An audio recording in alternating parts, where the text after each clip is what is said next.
The train that disappeared is a mystery. The train that vanished at midnight. Prologue. The people of Ibadan still whispered about the midnight train. It was said that many years ago, a locomotive bound for Lagos disappeared with all its passengers. No wreckage was found, no bodies, just an empty railway track stretching into the unknown. Some claimed it was a curse, others said it was the work of spirits. No one could explain it. But when investigative journalist Tunde Odwale received a strange letter inviting him to board a train at midnight, he knew he had to uncover the truth. The invitation. Tunde sat in his small office in Ibadan, surrounded by stacks of old newspapers and notebooks filled with mysteries. The letter had no return address, just a simple message.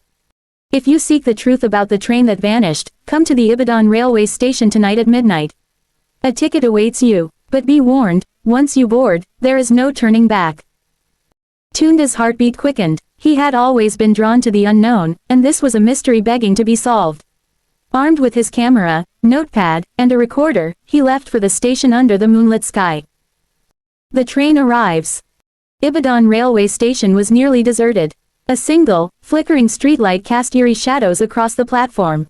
The station master, an elderly man with tribal marks on his face, glanced at Tunde with a knowing look.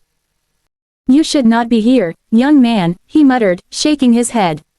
"That train is not for the living."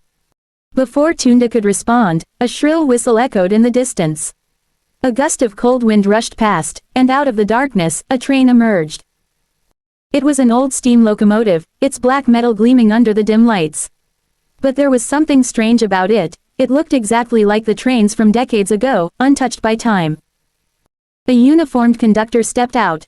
His face was hidden in shadow, but he extended a ticket towards Tunde. "Are you boarding, sir?" His voice was hollow, as if coming from a great distance. Tunde hesitated but took the ticket. The moment his fingers touched the paper, the world around him seemed to blur. He stepped onto the train, and the doors hissed shut behind him. A journey through time. Inside, the train was unlike anything Tunde had ever seen. The passengers were dressed in styles from different eras. Some wore agbada and fila from the 1960s, others donned colonial-era tunics. The air smelled of old wood, dust, and something else, something unnatural. Tunde found an empty seat and sat down, gripping his camera tightly. He turned to the man beside him, a middle-aged trader wearing a worn cap. "Excuse me, sir," Tunde said cautiously. "Where is this train going?" The man looked at him with wide, fearful eyes. "We don't know. We've been traveling for years. No one ever arrives."